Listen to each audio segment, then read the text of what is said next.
game-like atmosphere for Yeah, us. you'd rather it be that way. You don't want to get beat, obviously, but you want to make sure they give you a game, and they will. You know, they're well coached, and they know what that score is. If I'm Brian, I show them last year's tape, first half, and I say, let's just play like that for 40 minutes. We got the same guys back. They're a brand new team.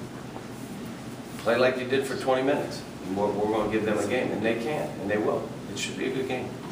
Yeah, can you talk about the process of putting together the telethon for Hurricanes? Yeah, let me.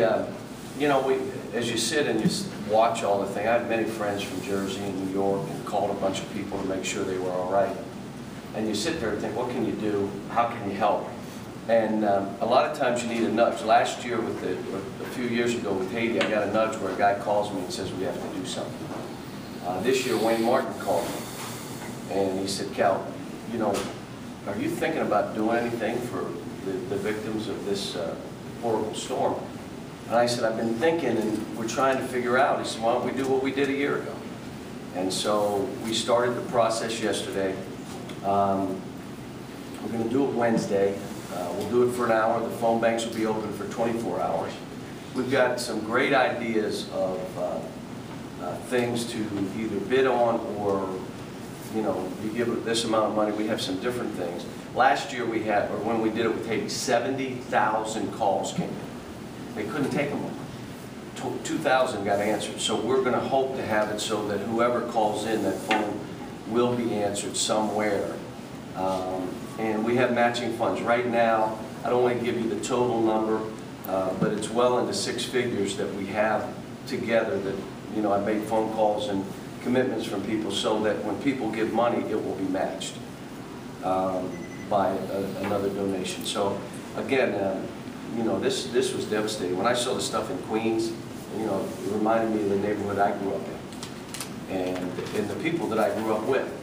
When you look at what happened in Seaside. Now you may think, well, Seaside is all these just beach, you know, wealthy people. No, I've been to Seaside.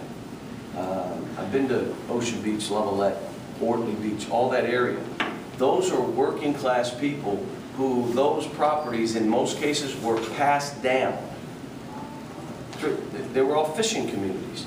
So when you saw how they were wiped out, those are older buildings, older structures. Those are working class people who happen to have a place that was left in their family. In most, I bet you 80% of those people. So, you know, I'm excited about it. I think, again, trying to get our former players, the guys in the NBA involved, we're trying to get, you know, our team will answer the phones and bring in some celebrities and have celebrities call in. And we only have an hour. Didn't want to make it more than that. You know, people say, well, you have a game Saturday. How could you, and you have this thing.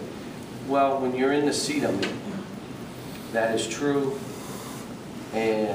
But I think you cheat the position if you don't. If we're able to do something and to raise a ton of money for these people and these victims, you have to do it. It's not an option of, well, you got a game Saturday, Friday against Maryland.